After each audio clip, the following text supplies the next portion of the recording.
Hello everyone, my name is Alicia Jackson, licensed professional counselor, and welcome to my channel. Today we are reviewing Married at First Sight, Season 16, Episode 13.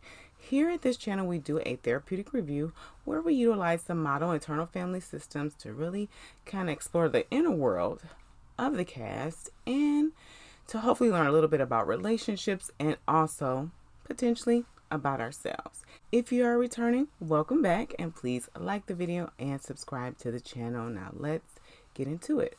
First we have Gina and Clint.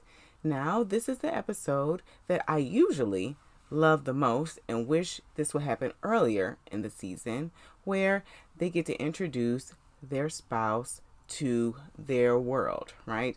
The part of them and what made them, all these events, right, that they've experienced, and it really helps them to develop more of a foundation and an understanding of who they are. Okay. And so Gina and Clint, like, they are exploring this soccer field as this was Clint's world. He said, I remember being like this awkward kid, right? Who he had, and 9 years old, he had 9 size feet and he was trying to work things out. And kids his age were doing just fine. And he felt himself being jealous because he had to work so hard to be at their level, and it came just natural to them. And what I noticed is that Gina tended to talk over Clint a bit. And also, it seemed that a part of her was showing up to where she was trying to attend to what he was saying, but it doesn't seem like the desire to be there is there.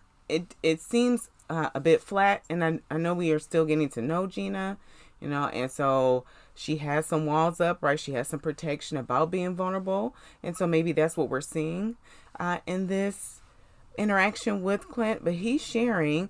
And I will also say he's sharing, but he's also tiptoeing too, right? Like, this isn't as deep as previous seasons or as deep as I feel that they need to go in order to build their relationship, right? He wants to get the crust of Gina, and it seems like we've only, we haven't got to the crust of Clint as of yet, right? So we know his parents, that his dad had to work a lot, his mom had to sacrifice, because of that. And he said that, he was awkward on the soccer field. Sports helped him to build this part of him that persists when things got hard. He hated soccer, but he would go because he wanted to be good at it. And Gina said she really, really resonated with that. Like, there's a part of her that said, like, this is some commonalities. We both have like this grit, this desire to keep moving and to keep pushing. And she said it's something that she finds attractive. I'm glad that she's saying that, right? I want to see where it shows up in her actions. And maybe it's slow, right? Because she does have this part of her that is slow to be vulnerable with men, right? She did communicate that. So maybe that's what's making this connection slow. There is a part of me that's saying, I just don't feel that Gina's all the way present there with him. But we'll continue to find out. And so Gina brings Clint to her beauty school. She said this was a place where, she wasn't really who she is now, because she made this huge transition. She was working in broadcasting. She didn't like the work, and she said, okay, I like doing hair. Let's go ahead and go to beauty school.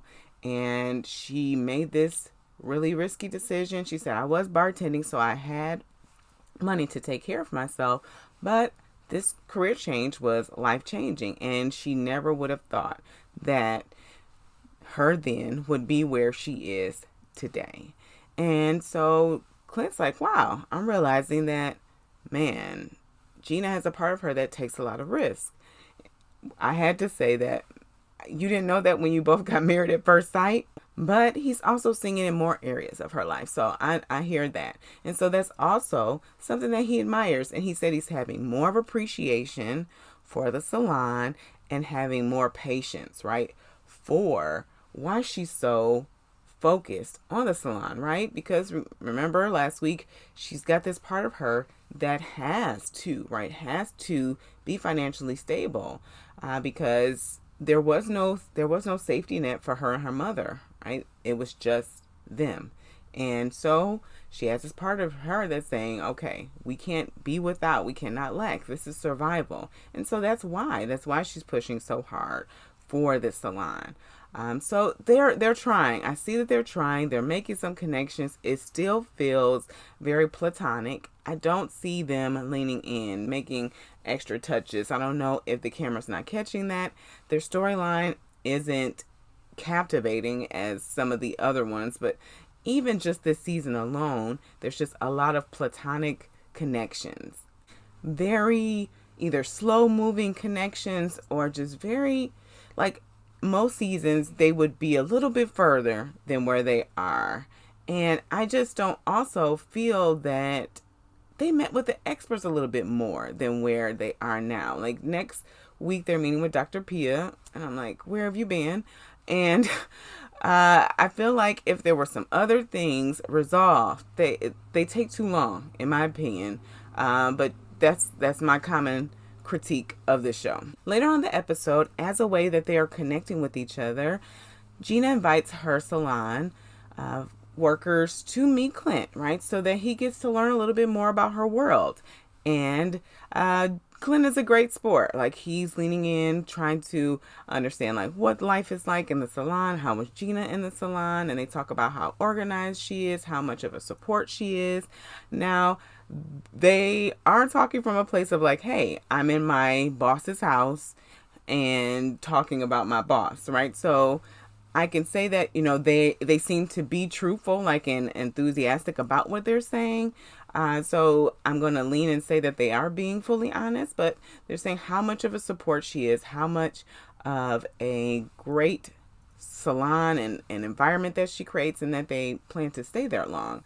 And so then Clint's like, okay, so what about your guys' relationships? And I don't know where that question came from. A part of me was curious about that, to see where he was going, if that was just a get to know you question, or if he was trying to see like, oh, are you guys, is this just like a single girl salon where everybody is work, work, work, work, work, like my wife, right? So I'm seeing where he is.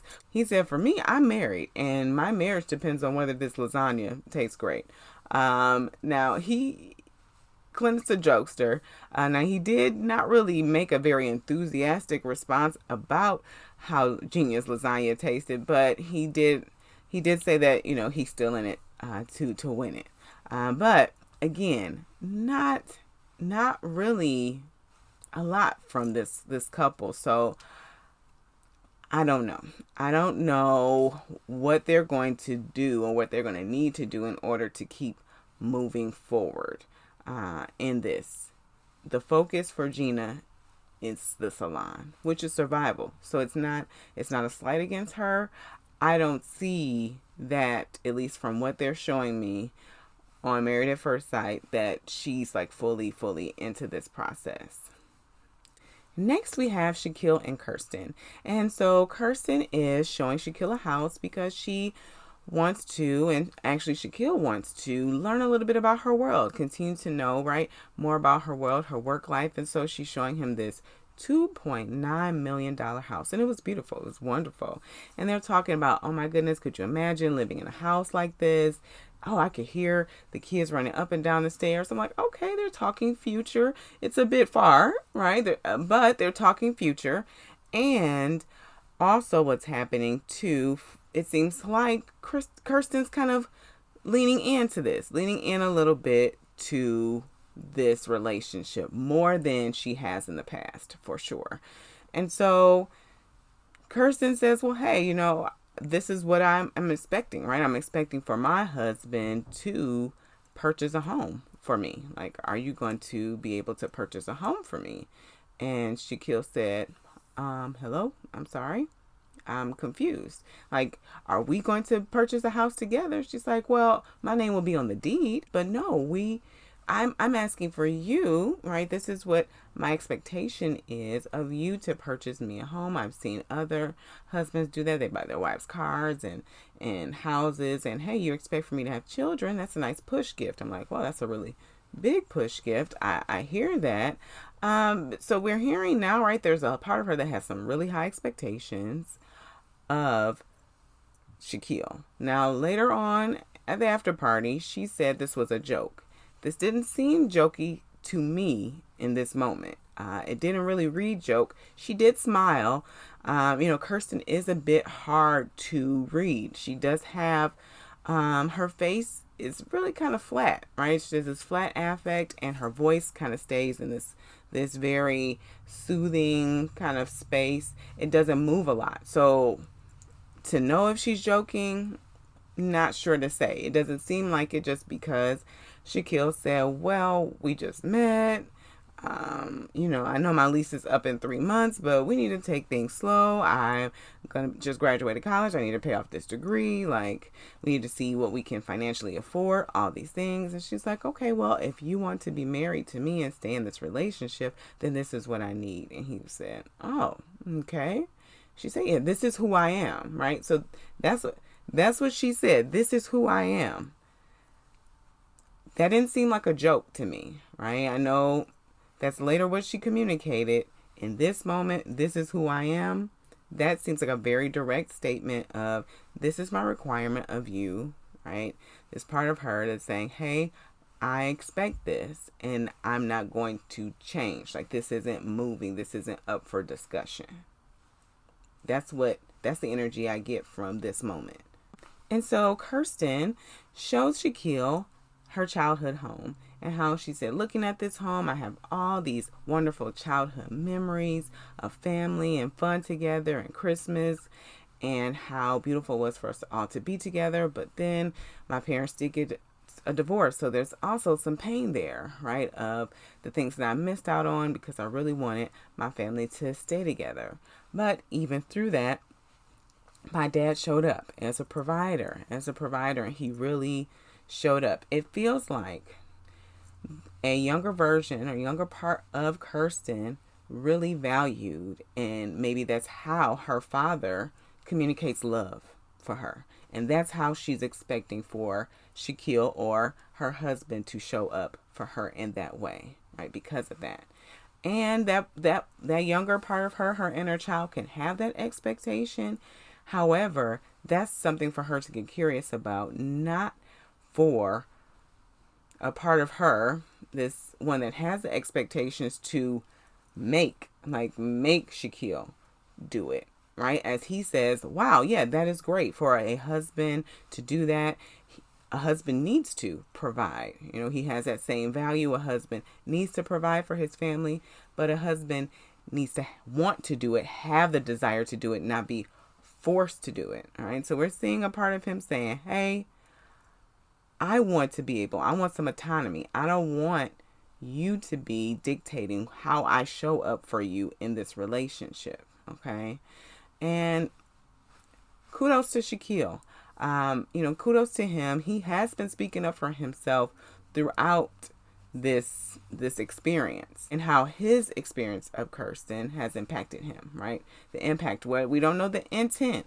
The intent gets really missed because Kirsten sends some signals that are really conflicting at times, right? So it's hard to know what Kirsten really is trying to communicate to Shaquille in this moment, because she reiterates it even then in that moment while trying to introduce him to her past and to learn more about her and why she is the way she is.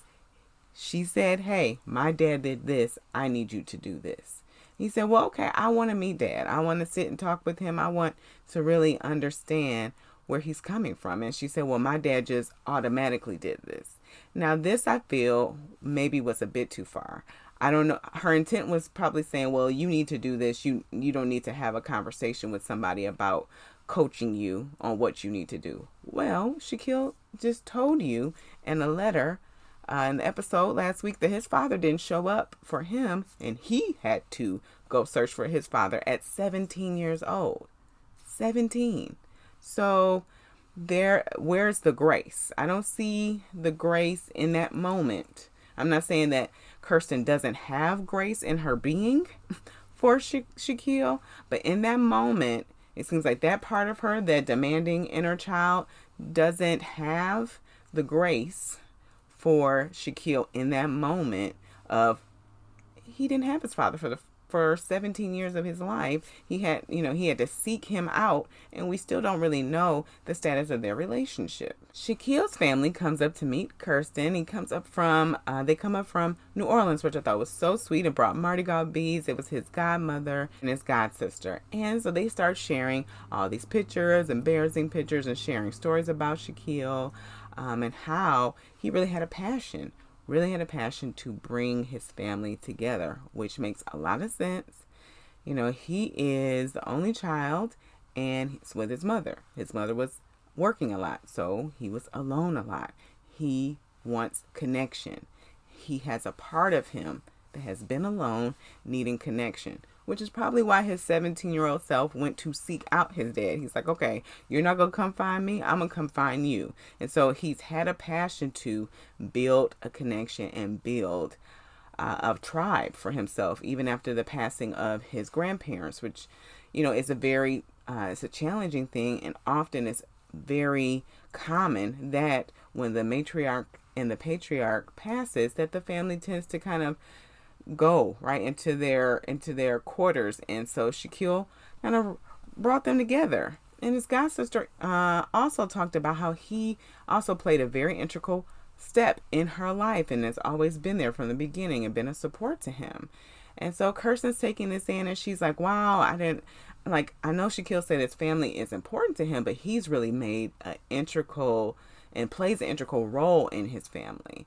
And so they also talk about the car accident, and we get to learn a little bit more, right, about how traumatic that car accident was, as he's talking about remembering what happened as he, woke up and came to from that impact, and how his family had to be separated for weeks after the car accident happened. Now that is trauma on top of trauma, because you do want some type of reassurance after that and some type of safety. Like, you need that.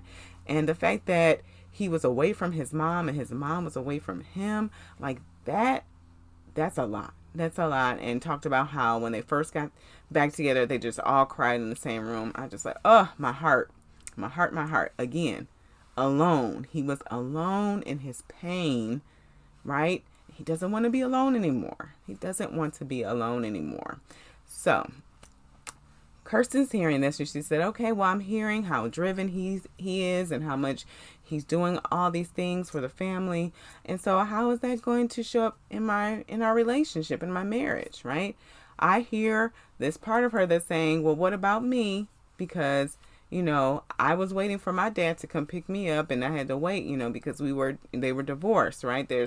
I want my attention. I don't want to be the little girl waiting for dad to come pick me up on the weekends, or however much. And it's obvious that too, her dad must be really busy, because she stated even at the after party that has tried to make some type of connection between her dad and Shaquille, even though she did say that she doesn't know if, right? She doesn't know if she's ready for her dad to meet Shaquille, because it doesn't seem that he is fully in this and wants to commit, because he keeps bringing up decision day.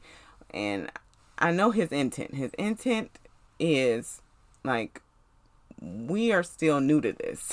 Before we making a huge purchase like a home, let's continue to grow. You just started telling me a little bit about your feelings just yesterday. Like, so when did that go from buy me a house, right? So that's where he is. And Kirsten's saying, I don't want to be that little girl waiting for my dad's affection and attention. I want my husband to give me that.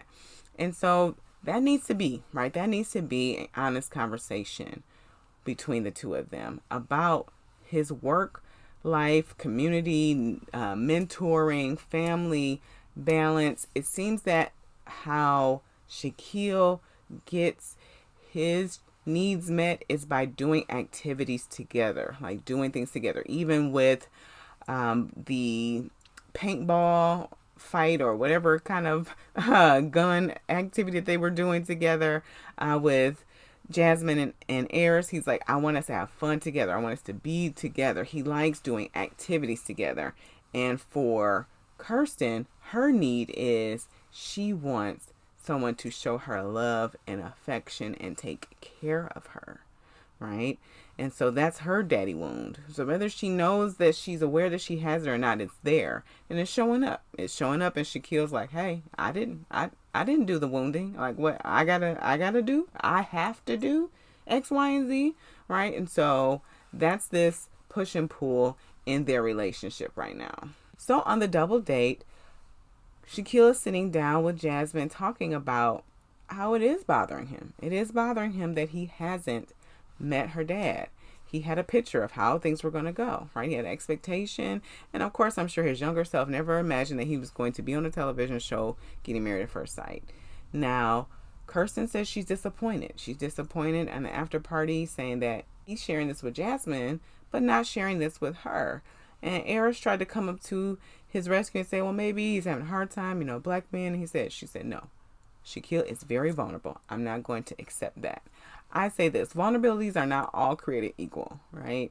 Especially if you have someone, the safety net is different, right? The comparison, where comparison gets tricky, is there's less risk with him. And he didn't even want to tell Jasmine the truth about how he felt about not meeting her dad.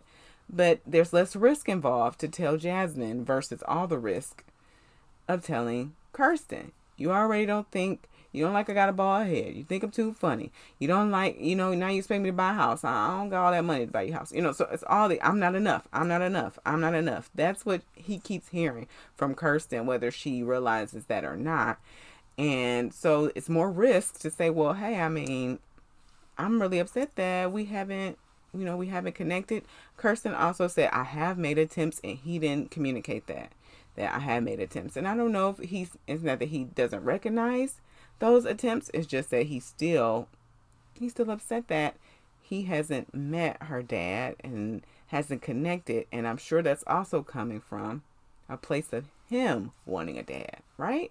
That there has to be a part of him that's like, we saw that last season with Stasha. Stasha was so quick to call Nate's dad. She wanted that. She has been wanting that. Shaquille has to.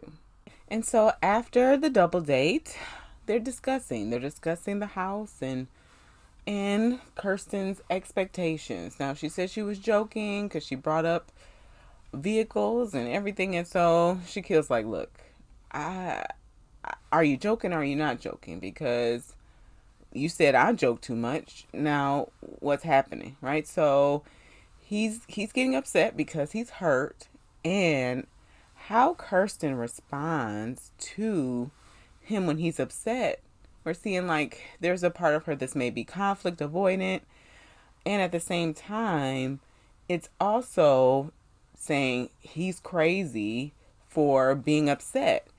And this is really common, that sometimes people will feel like just because a person's angry or because they get escalated, that it's their fault, and not taking accountability for what is making the person upset. The fact that you are forcing your expectations onto someone that you just met 5 weeks ago, and they haven't met your father yet. Like, they don't have their own father, and they have their own situation. Shaquille has his own life plan. That's something that Kirsten needs to consider. It just is. And so her coming at him and saying, you're crazy, I don't want to deal with you tonight, that's really invalidating from Shaquille's point of view, especially since he has been trying. He's been trying since day one with Kirsten, and there seems to be like hurdles that she keeps putting along the way, even though this hurdle she's saying is imaginary, or I was just joking, right? But he's saying like, hey, it seems like if Kirsten doesn't get what she wants, then it's not okay. He's saying, what about me? Right? That's really what he's saying. What about me? I'm hoping that Kirsten and maybe Dr. Pia in their meetings, like, she will be able to open her eyes a little bit to this part of her that it's like, oh, you're upset?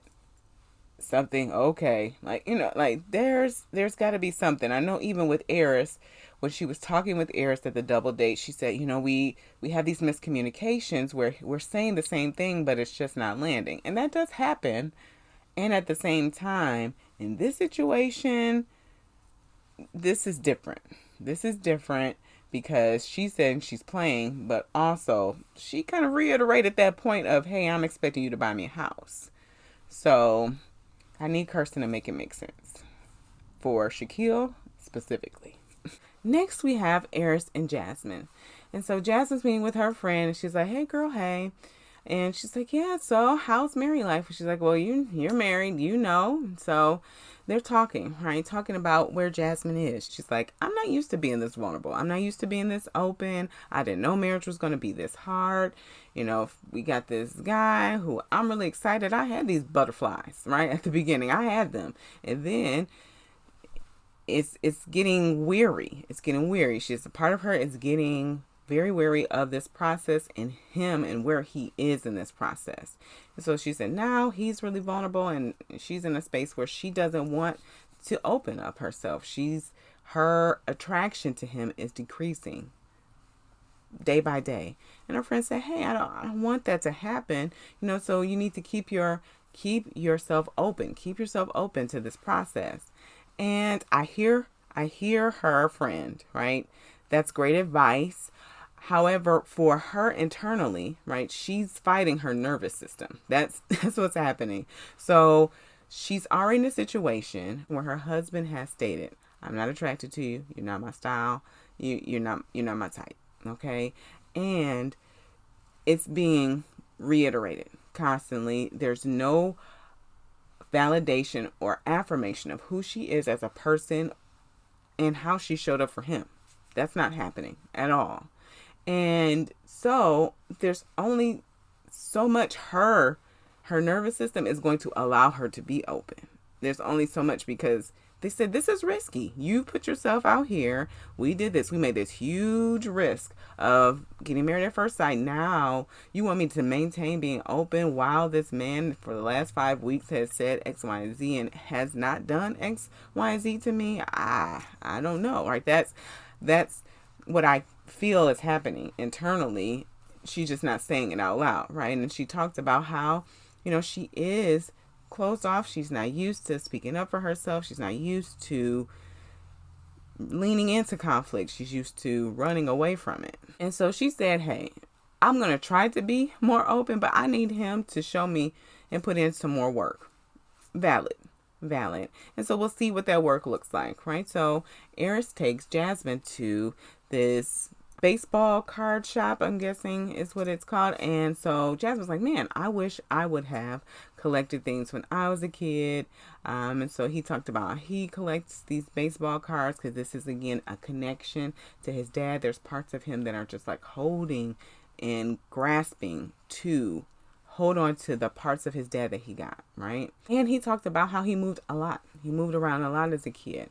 And so he had to always make new friends. And so Jasmine was asking him about that because she shared that similar experience. And he said for him, it wasn't that hard because I'm very independent, right? I never really had a place where I could call home. I've always been transient. And he shared, my therapist said, that's what makes it so easy for me to leave and run in these relationships because I've never been in a situation where I've had to stay and stick.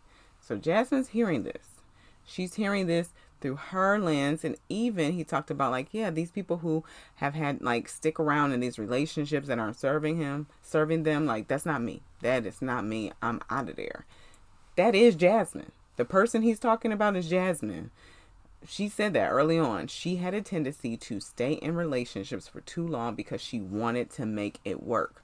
Those are the qualities that her parents showed her. That is what she has believed is what you need to do in order to make a relationship work. She's hearing that Eris does not have those same qualities on top of everything else that she's experienced from him. Her doors are shutting fast, and she's about to put up some barbed wire and some pit bulls in front in a minute because, again, vulnerability. There's so much vulnerability there at stake. And so she said, Eris, I don't have anything to say. I have nothing to say. And he's just, the impact of that is just like, man, I keep trying. I keep trying to open up, and it's not enough. Okay. And so Eris is saying maybe this letter will work, right? So he's reading this letter to her, talking about how, as a child, he was really confused at 12 and saying that won't last forever. And the world is much bigger than what he experienced as a child. And he can't wait for him to have these new experiences and know that it is okay. It's okay for you to open up, to speak your mind, you don't have to be so guarded. You can share your feelings and know that your mom, continue to appreciate her. She's a superhero, is what he said. So he's definitely talking, even from a younger part of himself as he's even reading this letter, right? My mom's a superhero. He said, and you need to forgive your dad. You need to forgive your dad for passing away, right? So there's a part of him that feels abandoned, a part of him that feels betrayed because his father left. Logically, we know, right? I'm sure logically, even he knows that his dad didn't have a choice on whether he left, right? However, there's a part of him who built this attachment with his father and feels abandoned because he left. It doesn't have the access to that logical information. And so Jasmine has given him nothing. He gave him no response in that moment. She said, well, I don't want to get too emotional, so we're just going to keep it a little surface. And so she read her letter to her younger self, where she talked about how, like, almost preparing her younger self for how hard that move from Nashville to Memphis was going to be for her, and how painful it was. People are going to bully you, and they're going to make fun of you because, and she said, because I was too proper. I talked too proper, and people were just mean to me constantly until she was even in high school, and she had to build up, right? Was in this place where she was never accepted. Okay, we're talking about another wound again, right? She experienced some wounding around not being accepted. Well, who is not accepting her in this moment? Who is reactivating that wound right now? Eris. And the protection is up. That's why she shut down. She's like, you're not gonna do to me. We're not doing this. We're not doing this. All right. So this part's coming up to make sure she's safe in the situation, that hurt that she experienced from that previous place will not happen in this relationship. All right. And so she talked about all the inner work that she had to do to get to where she is, and she is not who those people said she was, right? And so Eris gave her some affirming feedback. He said, man, it's so great that you're able to mentor those girls, right? She's being what she needed in that moment, right? In Memphis, she needed a mentor. She needed someone to feed into her, right? She's being what she needed. And he said he's so grateful and even almost proud of her, right? For being a mentor, being there for those girls, being present and showing up for herself. On their double date with Shaquille and Kirsten, Jasmine talks about how, man, this is a lot. This is a lot for her. She's getting really tired and fatigued. And Shaquille came in. He came in to affirm her. I know they tried to insinuate that there was something there. I didn't really get that at all from them. And I just really saw how he was just trying to reassure her, like, hey, don't let this situation make you question how great you are. She said, I know I'm a bad, she said her piece about it. And I feel like that was protection. I think that was protection. I feel like that part of her that's saying, I know was like, I'm going to be okay. I'm going to be okay. When there's a part of her that's not. And that's okay too, right? That protection, sometimes it has to be there to front, right? To front because, man, I don't want to be in a space where I'm pouring, right? Pouring out on myself and letting someone know how much they're hurting me. She's already being so vulnerable. So she's warring. She's really warring with herself. Later on in the episode, Eris reads Jasmine his letter that he has from his dad. His dad wrote a letter to his mother, and he keeps it and reads it every now and then. And Jasmine said, okay, when do you read this letter, or what makes you want to read this letter? He said, well, when I see. Like I see a son and a dad playing catch, right? That ignites, that triggers, that little boy in him missing that connection, and he tries to do everything, right? Collect shoes. He tries to do everything like his dad to still stay connected to him.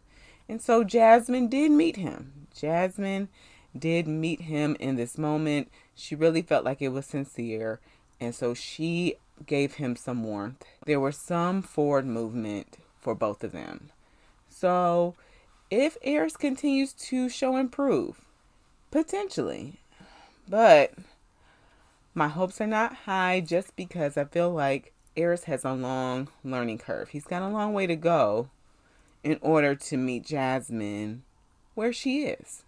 And there's still that part of him that wants to run away and tends to run away when this either things get hard or things get too deep and vulnerable. He'll leave. So we shall see. We shall see how they work through the rest of these 8 weeks. Last, we have Nicole and Chris.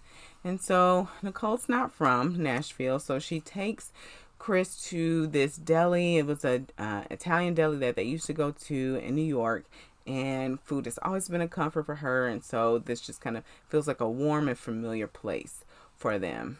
She talked about how she really struggled, and she struggled to share her younger self with Chris because there seems to be some shame, and maybe that's where this lovability comes from too, right? There's some shame about how she was showing up in her younger life. Now, we don't know necessarily what this behavior was, all this rebellion she was talking about. We see that her parents were divorced, so I'm imagining that that's potentially where it's coming from. And also, she said that they really didn't give her a lot of structure or rules for her to follow, so she just did her thing. She lied a lot, she lied a lot, she lied a lot, and she lied a lot. And Chris is sitting there like, whoo. He said, I don't know. I don't know if I would have been okay being married to the old Nicole. I hear him, right? I hear him. I also am hoping that he has some space, right? Has some space to understand and accept her humanity, right? In this.